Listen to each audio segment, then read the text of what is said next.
So, wala tayong, ayun na, ayun, buhok ko wala pa suklay. So, ayun, nakalipat na kami. At sorry, hindi talaga pa ako nakapag-ayos. Sobrang busy. Hindi din ako nakapag-suklay.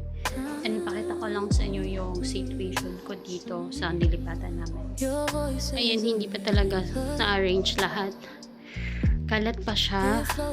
Ayan. Kalat talaga. So, ito yung bahay na nalipatan ko namin.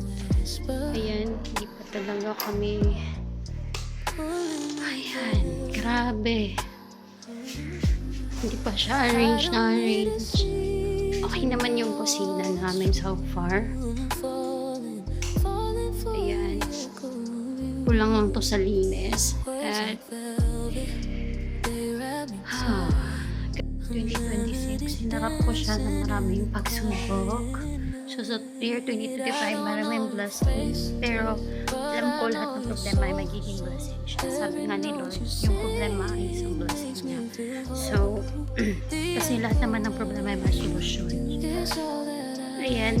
Tapos, nagkasakit pa ako. Nagpa-check up pa kami. Ayun, marami kaming ginawa. Pero kakayanin to. At kakayanin namin. Ayan lang. Sana sa lahat ng nagsistruggling dyan, huwag kayong mawala ng pag-asa.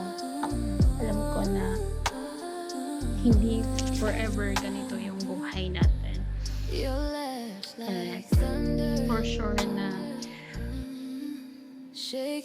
nagiging okay din ng lahat. Everything is will pass by and temporary lang ito. Yun lang, in-update ko lang kayo. Thank you for watching.